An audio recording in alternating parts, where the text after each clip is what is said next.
बार की बात है। एक शांत गांव में उमेश मिश्रा नाम के एक साहूकार को उनकी एक अनोखी संपत्ति जो कि एक छाता थी और इस छाते के साथ उनके अटूट संबंध के कारण छतरी बाबू उपनाम मिला। छतरी बाबू और उनकी पत्नी की कोई संतान नहीं थी। एक दिन जब छतरी बाबू जमीन के कागज का एक महत्वपूर्ण काम निपटाने के लिए ग्राम अदालत की ओर जा रहे थे तो उसी गांव में रहने वाले रघु नाम के एक व्यक्ति से उनकी मुलाकात हो गई। छतरी बाबू राम राम, कैसा चल रहा है कामकाज? हाँ, सब ठीक ही है। अच्छा छतरी बाबू, हमको एक बात बताइए, आप हमेशा ये छाता अपने साथ क्यों रखते हैं? दरअसल ये छाता मेरे पिता का था, इसलिए ये मेरे लिए बहुत कीमती है। हाँ। क्या ये छाता आपके पिताजी ने खास बनवा के लिया था क्या? अरे नहीं नहीं, ऐसी कोई बात नहीं है।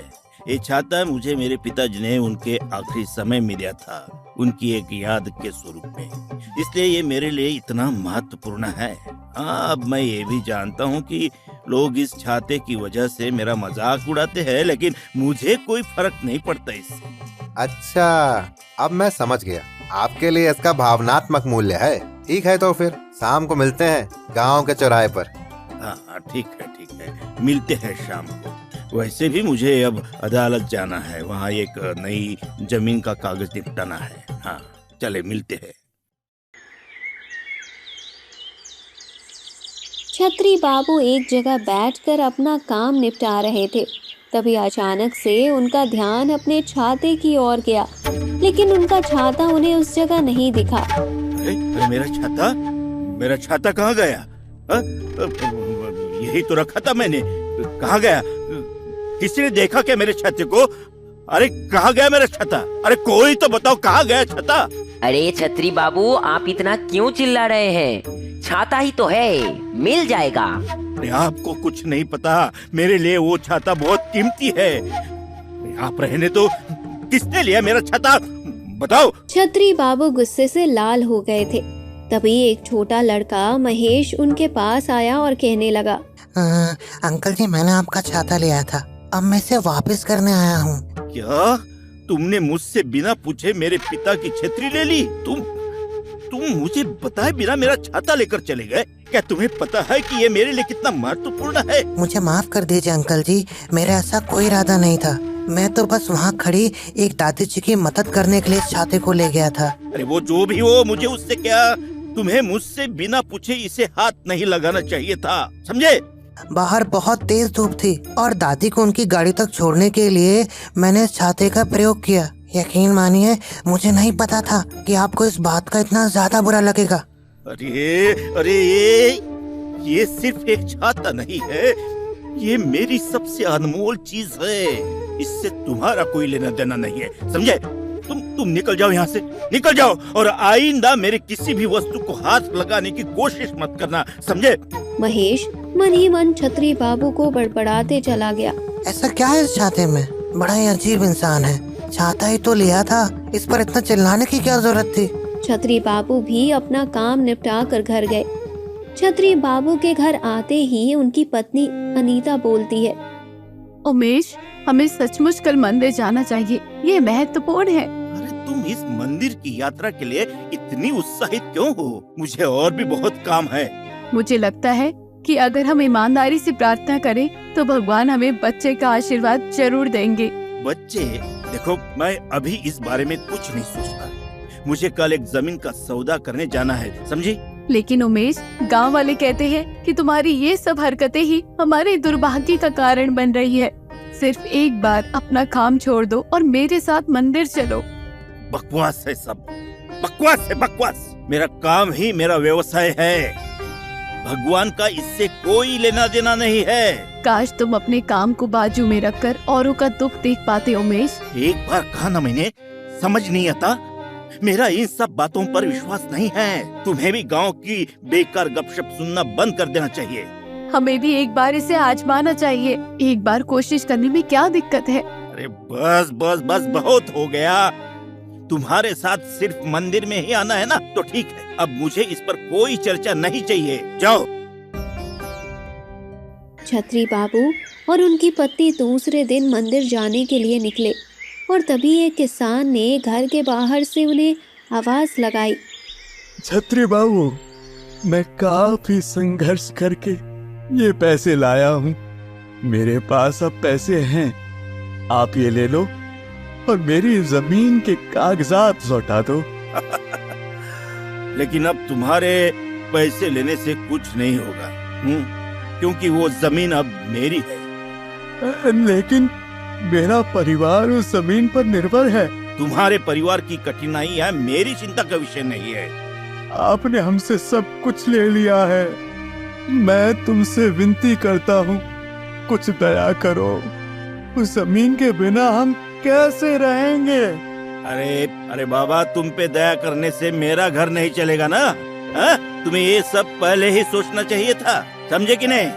आप हृदयहीन हैं छत्री बाबू। आपने हमारा सब कुछ छीन लिया है। मुझे आशा है कि भगवान आपकी क्रूरता को देखेंगे और आपको दंडित करेंगे। जुबान संभाल के बात करो मुझसे। अरे भगवान का इससे कोई लेना देना नहीं है, वो मेरा कुछ नहीं कर सकता। छत्री बाबू किसान को बाजू कर वहां से चले गए। हे भगवान, मैंने सब कुछ खो दिया है। भगवान, ये आदमी सबके साथ ऐसा ही करता है, लेकिन आप इसके साथ कभी कुछ नहीं करते हो। भगवान, आपके होते हुए भी ये सबके साथ इतना बुरा कर रहा है, लेकिन फिर भी इसका सब अच्छे से चल रहा है।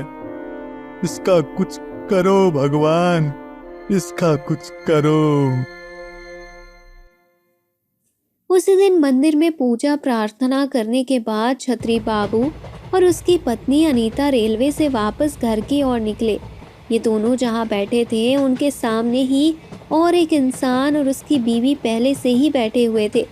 छत्री बाबू के पत्नी के हाथों में पूजा का सामान देख उस व्यक्ति ने कहा, क्या आप दोनों किसी विशेष कारण से मंदिर गए हैं?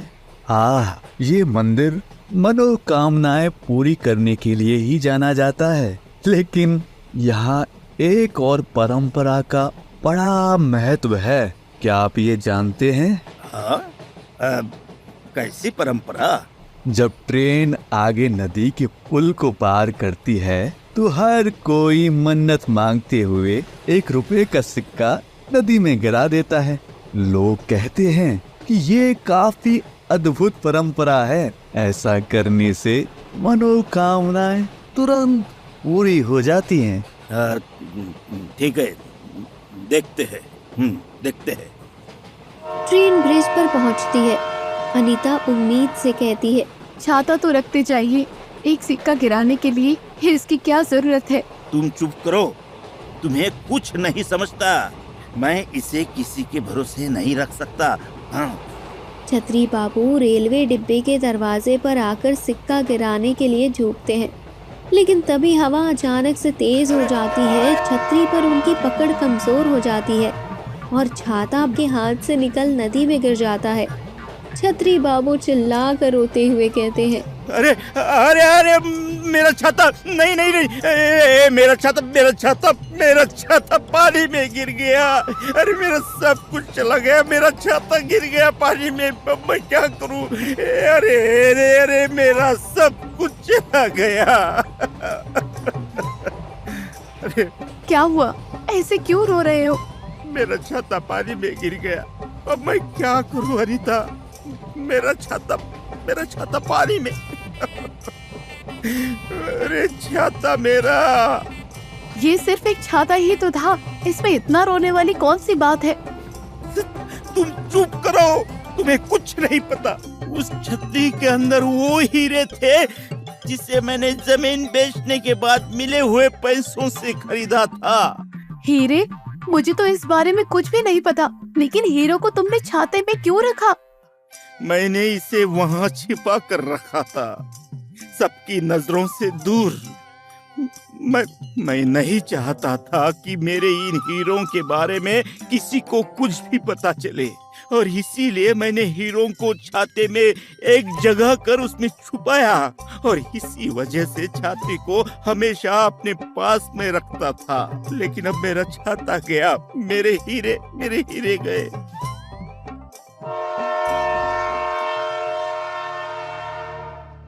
ये सब आपकी सलाह के कारण हुआ।